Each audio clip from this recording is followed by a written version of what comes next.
Today, Migori Governor Okoth Obado was interrogated by senior DCI sleuths at the Kisumu Regional Police Headquarters over the kidnapping and subsequent murder of Rongo University student Sharon Otieno. Obado is set to undergo DNA tests as detectives seek to establish if he has any connection with the murder of the Rongo University student. Meanwhile, Obado's aide, Michael Oyamo, who is currently the main suspect in Sharon's murder investigation, has been moved to a Nairobi court to take plea.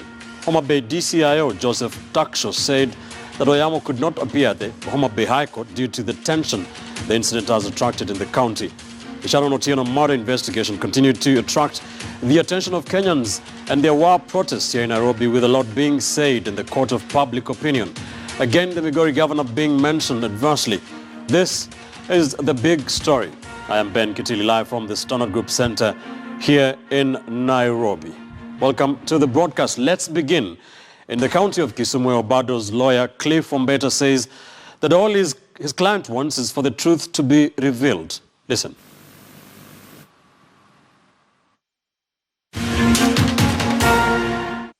People have said so many things, and most of them are condemning. So, you know, it has reached a point whereby even people are asking whether Mr. Honorable Obado would be able to come forward and say something. But he wouldn't come out and join the people who are just making noise in funerals and all such places. So he had to wait to be summoned. He has been summoned. He has written his statement. He has avoided all this kind of speculation. And he does not want any more speculation beyond this on what he has said and what he has recorded.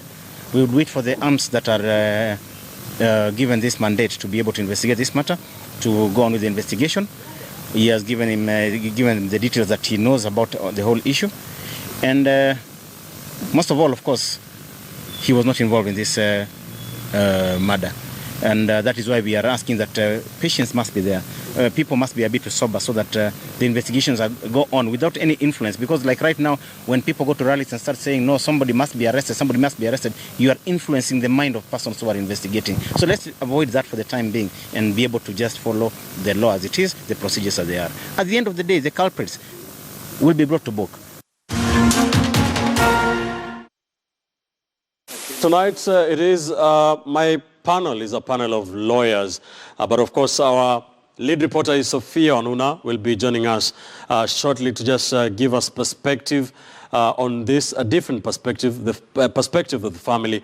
And also our man in the Nyanza region, that is Kevin Ogutu, has been following this story since day one. He has been to the county of Homa Bay, to Migori and in Kisumu, trying to piece together the story of the murder of Sharon Otieno. He will be joining us to just give us the very latest on this. Later on in the program, we shall be joined by Okoth Obado's lawyer, Cliff Ombeta, live from Kisumu, as well as lawyer Ishmael Nyaribo, joining us live from our city center studio to just try and give this story perspective, tell us what both sides, family and the side of Okoth Obado are saying, and also to tell us against all this, there is a story of the court of public opinion where Okoth Obado has been tried, and judged by the public. We shall be taking a look at how that will influence the murder investigation of Sharon Otieno. Let's begin in the county of Kisumu, and let me bring in Kevin Ogutu. Kevin, good evening. Today you are in Homa Bay, where Michael Oyamo was supposed to take plea at the Homa Bay High Court, but that did not happen. Then you went back to Kisumu, which was the nerve center of things today. What is the very latest on this? Very good evening, Ben Kitili. Actually, as you aptly put it, it's been quite a hectic day right here, stretching between Homa Bay and Kisumu counties. So the latest that we have here is that after very long and rigorous grilling session with the DCI sleuths right at the regional office in Kisumu here, Migori Governor Okoth Obado left in a GK vehicle rather, so it's not been clear which direction he's headed. But now, to quote his lawyers, the lawyers are saying that he's done with the DCIO officers, the investigators, answered all the questions that they asked, and therefore he is now a free man. So it is now upon the investigating officers to piece together what Migori Governor Okoth Obado has told them regarding what he knows about this particular murder case that has attracted attention both countrywide and even globally, so to speak. So that is the latest that we have so far. Of course, regarding that puzzle of Oyamo, the personal assistant to Migori Governor Okoth Obado, failing to appear in court after the senior resident magistrate, Lester Simiu, ordered the prosecution to ensure that he does not stay in police custody for more than 24 hours from yesterday. So the information that we got is that he was released as it was directed by Lester Simiu, and then after that he was once again rearrested.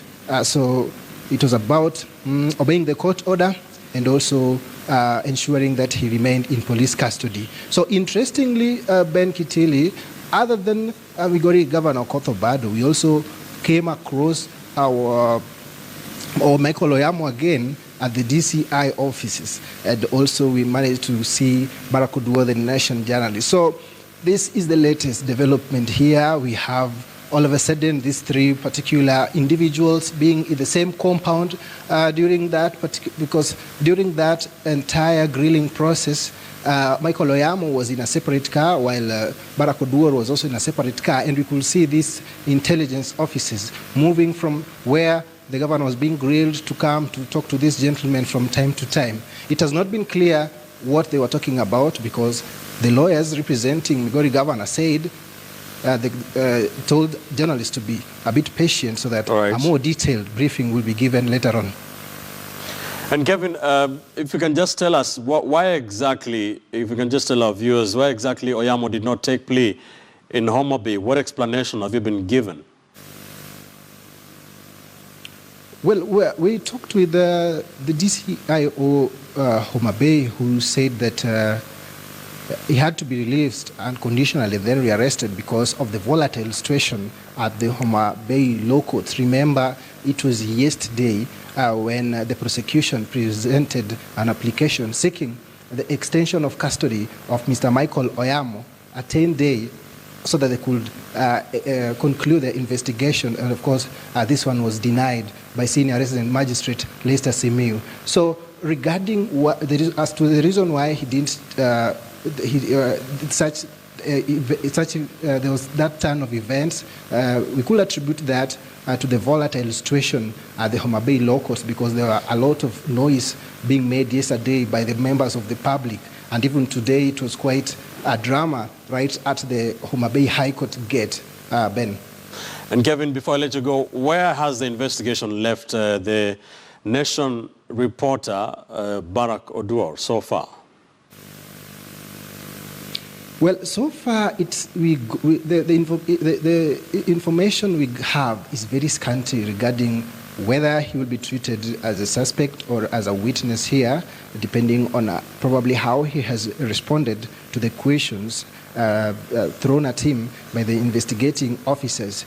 We only managed to see him and then probably wave at him, but there wasn't really at that time to engage him and get to know the much that he has been able to share with the investigating officers. But as it stands, he remains under protection because from there it's not clear where he is. So the information, as I mentioned, is quite scanty regarding Nation journalist Barack Oduor. I won't say whether he will be appearing as a witness or a suspect, and that is something that probably the investigating officers will make available when that time comes, Ben. And Kevin, this story has continued to grip Kenyans from all walks of life, trying to and make their voices heard or understand the events as they happened, or to understand how the trial or the investigation is going. You have been covering this from all angles. You have been to Homa Bay County, to the family of Sharon Otieno. How are they taking this?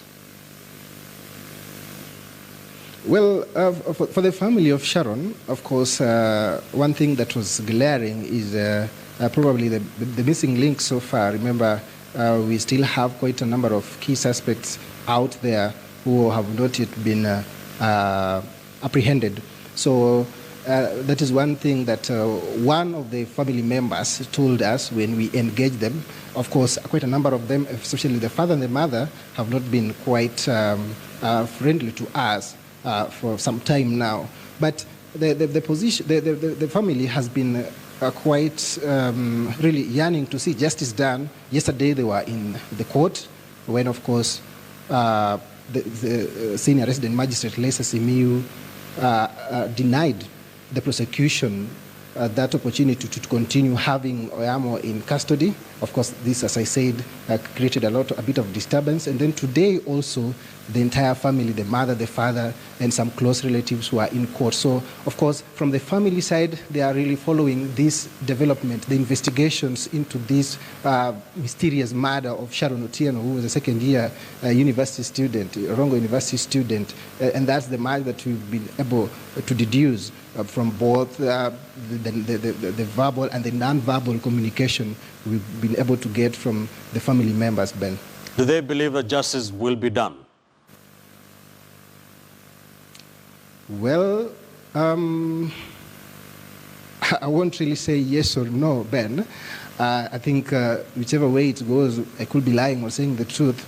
But probably as the investigations, as days advance and probably the investigating officers continue to get more pieces here and there regarding this particular case, we will be able to ask them probably, because this is quite a bit too early, so to speak, but we may maybe ask them in the coming days whether they are convinced that justice should be done, or is just just a process that won't really yield into much.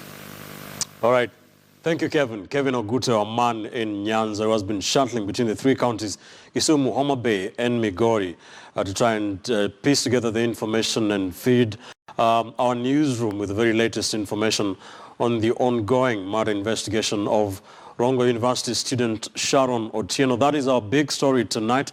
Remember, later on here on the program, we shall be speaking to Migori Governor Okoth Obado's lawyer, Cliff Ombeta, still from the county of Kisumu, to just brief us on what happened today at the regional police headquarters in Kisumu, where Okoth Obado is understood to have spent the better part of the day being grilled by DCI officers, what the next steps are, and of course some of the questions that have been raised on the Migori governor, who has been mentioned adversely. There has been a lot happening there. And also, later on, our lead reporter, Sophia Runa, also has the family's lawyer, Peter Kaluma, here in Nairobi. We understand she has very important information in this story. Right now, though, let me bring in lawyer Ishmael Nyaribo, joining us live from our City Center studio.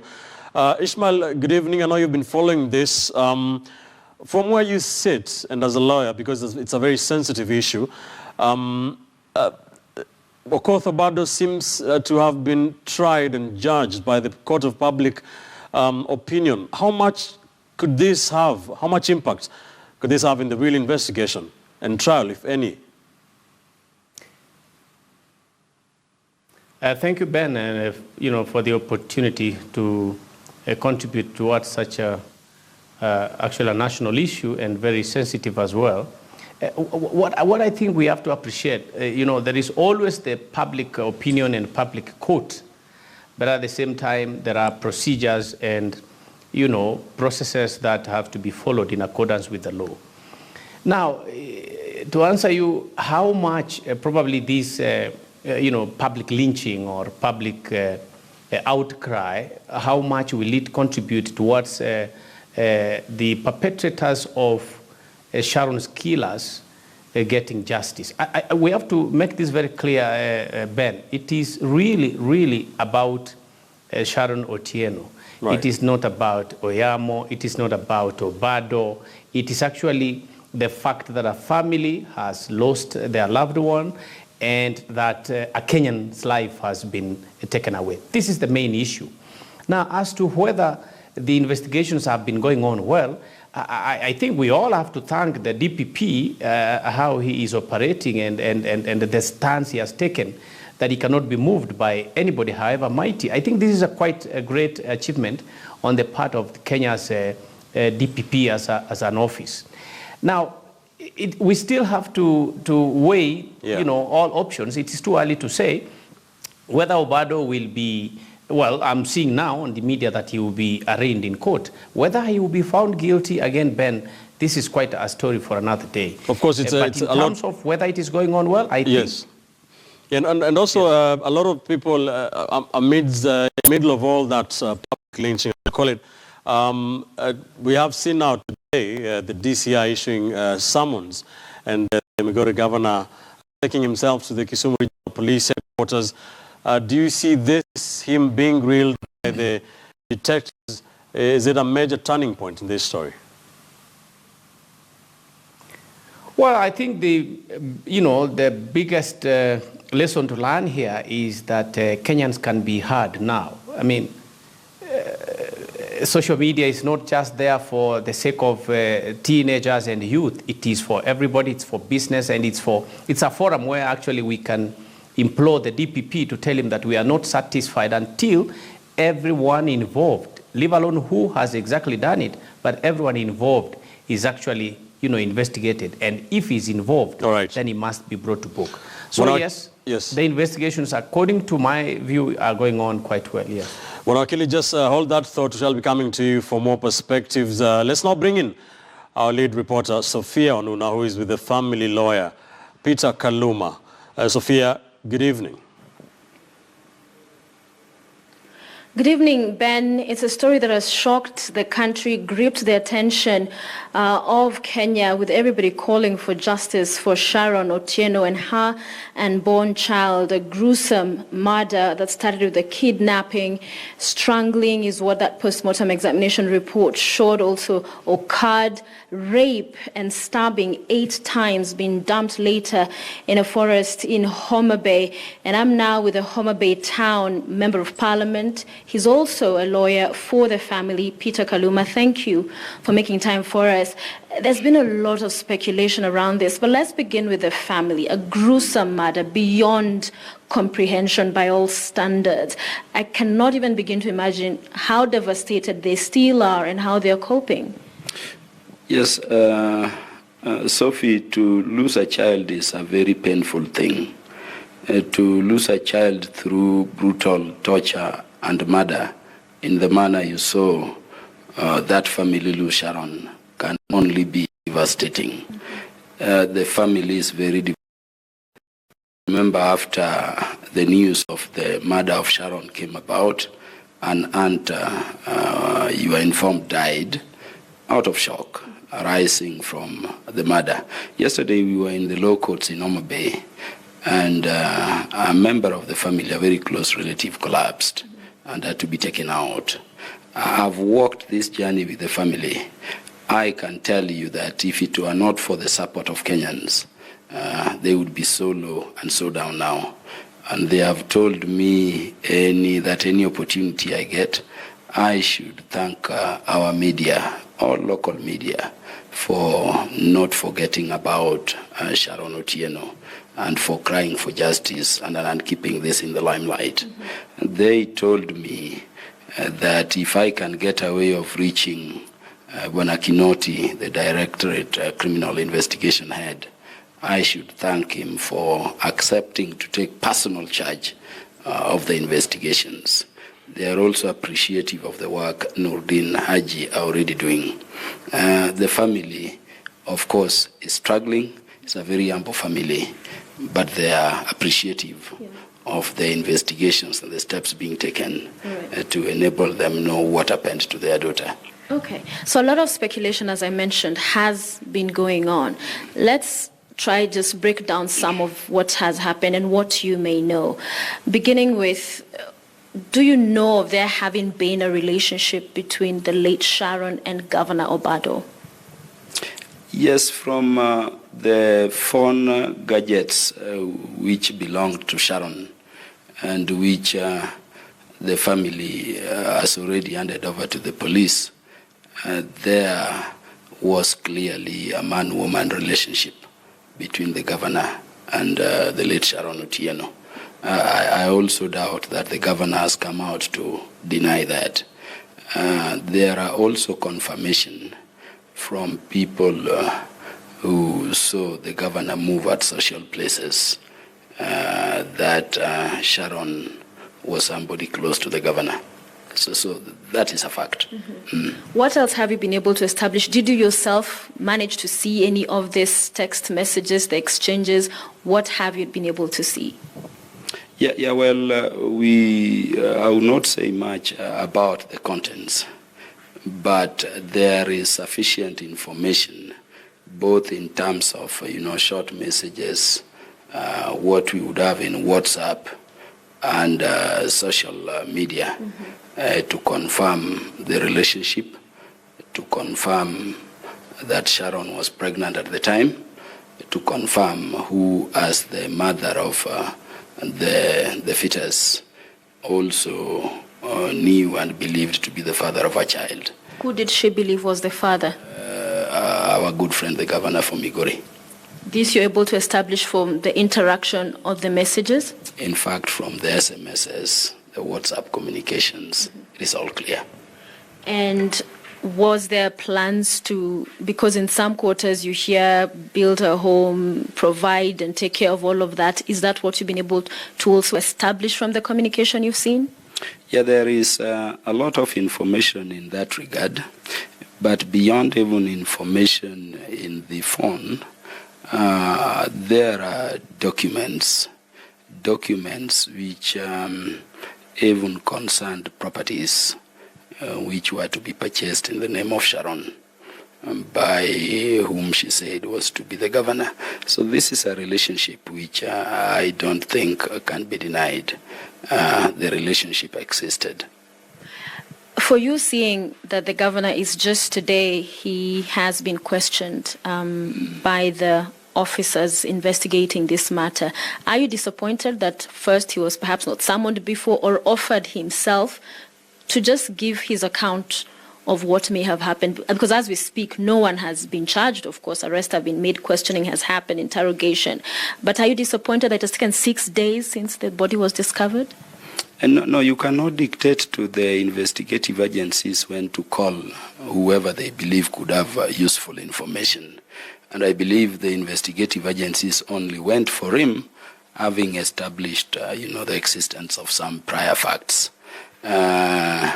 What I found, let me say, awkward was that at least for a person that you had a relationship with, any person would have expected the governor to be the first, if not among the first people to come up to demand justice for Sharon. If he just came up and, said, we had a relationship with this girl, that relationship was of this nature. Sharon Otieno is now dead, and really it would have been better that the investigations be done, even for his sake, for a person who was a friend. Even if somebody were to say it was morally not right, you want to be concerned when they die in that painful manner. So of course, we expected him to come up and say, such and such a thing has happened to a friend. May the investigative agencies, do their best to let us know what happened to her. Now, that was a disappointment. Okay. His office, through communication officer, came out to say that people trying to link him to this political enemies, trying to taint his name. What do you make of that sentiment and pronouncement? Yeah, you see, we are dealing with separate issues here. Nobody says that if the governor had a relationship with Sharon, it is a crime. It is possible, it happens. People can have relationships. What we are dealing with now is a criminal investigation, or investigation into a criminal conduct. And I think to that extent, the matter is grave. When you are in leadership and you are being linked to murder, detaching politics in terms of the subtractions, the divisions, and the benefits, or the reduction of your standing around it, is not possible. Politically, you suffer a dent. Our Chapter 6 of the Constitution and others. Mm-hmm. And that is why, personally, I find fault that the governor took too long to come and acknowledge the relationship and to join other Kenyans in, pushing for due investigations of the matter. Right. You were there during the post-mortem examination, the autopsy. You were present amongst others. We've heard about strangulation. We've heard about rape and stabbing. Talk to us about what you were able to see. Yes, that morning, the homicide team, together with the team from the Criminal Investigations Department, both locally and from Nairobi, first went to the scene. And you'd remember the lady was found tortured and murdered and naked. Yes, so the naked body, there were pieces of used, condoms. Her clothes were bloody and soiled, and she was so indignified. At the post-mortem, the process went in regard to two people, because you note that now we have Sharon Otieno, and we also have baby Sharon, because under our Constitution, life begins at conception. So we first, the pathologist, in fact there were several of them led by the chief government pathologist, first undertook an autopsy on Sharon. Sharon was strangled. There were attempts to cause her death through strangling. And there were strangle-type scars and marks all over her neck. Sharon had multiple bruises all over the body. They were all identified and marked. Now, but what killed Sharon was associated with excessive loss of blood. Sharon had a deep cut up at the neck here, along the spine, which I think ruptured a number of arteries and veins. Sharon had two parallel, cuts along the neck, the upper part of the neck here, and they ripped off the jugular and the arteries, taking blood to the head.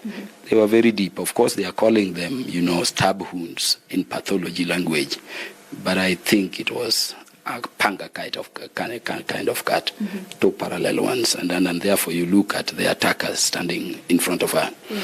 And then on the back there were 4 deep stab wounds. So on the upper back here, 4 very deep stab wounds, which were being measured. They were going over 10 centimeters deep, clean wounds through. And there was a stab on the left side of her abdomen, which, went through into the, her abdomen. Now, we were done with the autopsy of Sharon, and the pathologists, now took aside the uterus to examine and to conduct autopsy on the fetus. And now the womb was opened up, and on the abdomen, the upper part of the abdomen, just towards the rib, there was a deep stab wound coming from the left, and it pierced through, the right. Now, for the fetus, it was not a clean stab wound. They appeared to have turned the knife, because opening the bag, there were, hanging intestines across there. So that the fetus also died out of, that stab wound. And what I wanted to say is that when we conducted autopsy on Sharon, I think it was already clear to us she had died of stab wounds. And so the motive was still very difficult to establish. When the team found what had happened to the fetus, we now saw murderers who are not targeting Sharon, but murderers who are targeting, the baby or the fetus. And that is why we say, to a large extent, on my lay observation, Sharon Otieno was collateral damage. So the motive of the murder can begin to be linked. Such a gruesome incident you describe, even just to listen to, but you've had various accounts, even the journalist who was there. We've seen the PA to Governor Obado arrested, arraigned, yet to be charged as well. Is there anything to you so far that does not add up because of what you have come to know? Yes, so far there is enough information to enable the investigations to be narrowed, to be targeted, and the killers, the murderers of these two people, that is Sharon Otieno and baby Sharon, to be apprehended and dealt with according to the law. There is enough. You need to study the phone communication between Sharon and the various people who were engaging her, preceding her murder or her death, and even before that, and you would get useful links. And all that information, the family has handed it over to the investigating, agencies. You need to look at the post-mortem and see what happened to the fetus to be able to again narrow in that direction. You need to hear the accounts coming from the various people being investigated, and then you can move forward. Okay. I want to tell you that we are so far very encouraged by the commitment and dedication the team of investigations under Bwana Kinoti is putting in place. Briefly, in 10 seconds, the family said they will only bury Sharon after justice is served. At what point? Is it arrests? Is it charges? Because the trial process could take a very long time. Briefly. The family is not burying Sharon until the people who killed her and a child are apprehended. And we are doing this because of the known Kenyan history. We lost Odhiambo Mbai from Momo Bay Town constituency. Stones were not to be left unturned. It was forgotten immediately after Barrow. You remember the death of Musando the other day. People forgot about Chris Musando immediately after Barrow. So we don't want the issue of Sharon to also be forgotten. That is why we are thanking the media, and we want to appreciate the work the media is doing, that we keep this in public limelight. As and when the killers are identified, and we are talking of the killers, this is both the planners and the people who executed it. The family is not seeking that anybody who is innocent be taken to court, and that is why we want the police to get good time to do investigations that can stand the test of a criminal trial.